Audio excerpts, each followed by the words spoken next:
it is confirmed. The CNBC TV18 news break is confirmed. Shaktikanta Das is the new governor of the Reserve Bank of India. It is now official. Remember, we told you this last night that Shaktikanta Das was the front runner. It is now official. This is official news that's coming in. It is confirmed. The CNBC TV18 news break confirmed Shaktikanta Das. The Appointments Committee, the ACC, has approved the appointment of Shaktikanta Das, former Secretary, Department of Economic Affairs, as the governor of Reserve Bank of India for a period of 3 years. Lata, we had reported this last night, and he was the front runner, and it is now finally Shaktikanta Das. Oh, absolutely. I mean, a man who comes with a lot of experience. He has worked with this government and with past governments. So there is a certain continuity and comfort with various regimes. By the way, Tamil Nadu order, Shireen, he belongs to the Tamil Nadu order. He can speak Tamil. That's a very important qualification for the job he is in.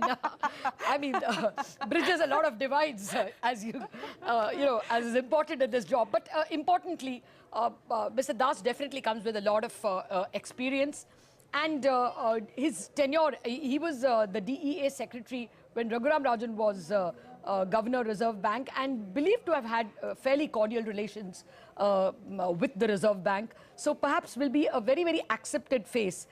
In fact, I must tell you this, there were senior RBI guys who have now retired, you know, just retired, recently retired, who actually fervently hoped it would be an IAS officer, simply because peace would return and they can get down to work at last rather than be mired in controversies. Someone who could pick up the phone and someone who would be respected. You know, Shaktikanta Das would be a senior to a lot of people in finance ministry, in commerce ministry, and therefore there wouldn't be angry exchanges. You know, there would be deferential towards a senior, and hence perhaps work would get done, or at least disagreements resolved amicably. So I actually today got ex-RBI guys telling me that perhaps a good idea to apply a salve on all these wounds is to actually get an IAS officer. And this was when I asked them what would their reaction be to Shaktikanta Das.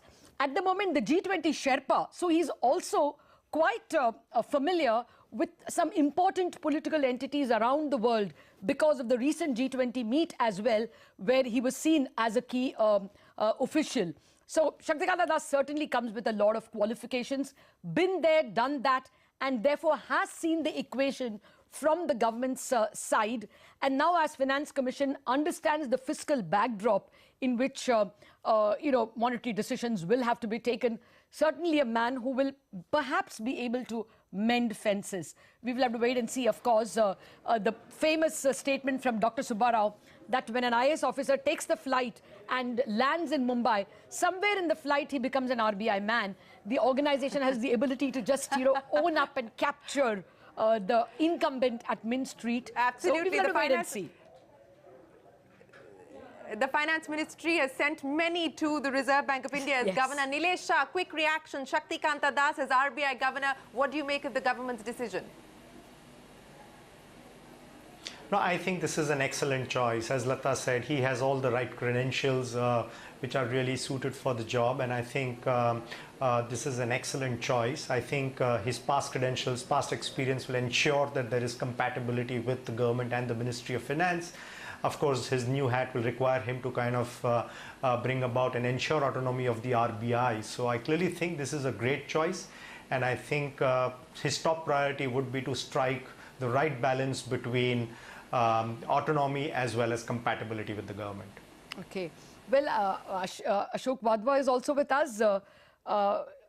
Wadhwa, your thoughts on the new RBI governor? I think the first and the most important compliment I'd like to pay to the government is the speed with which they have taken this decision, recognizing that the most important seat in the Mint Street cannot remain vacant. So compliments in terms of executing the decision and getting all the necessary approvals. We know that sometimes the process can take very, very long. So clearly the markets should cheer this tomorrow morning, that there is a governor at the Reserve Bank of India. Okay. And I agree with Nilesh, as I said earlier. I think, you know, here is he's a balanced individual. Here is a person who's very experienced. He knows exactly how the government and the bureaucracy operates.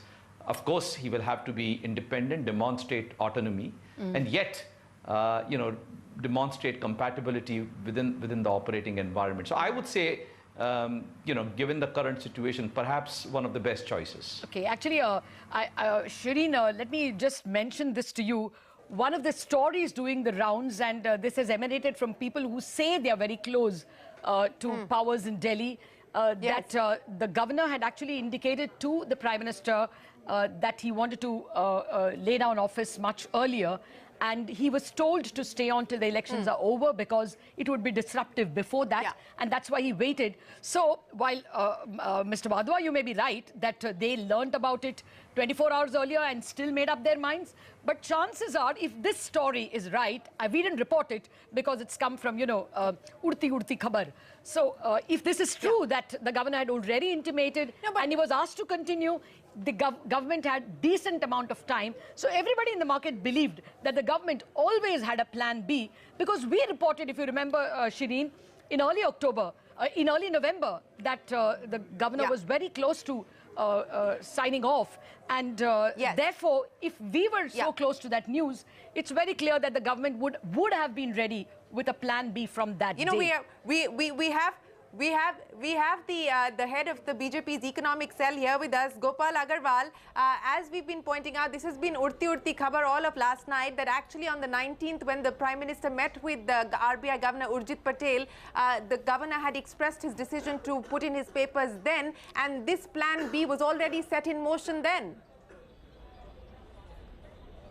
No, I don't have privy to that information, but what I think is that there has been discussions between the Prime Minister, and after that it was what was coming in the public domain, or the discussion was that the issues have been settled. I think there are some issues with regard to some other things have cropped, and as has been said, it is because of the personal reasons, and we should not read too much into what goes behind his resignation.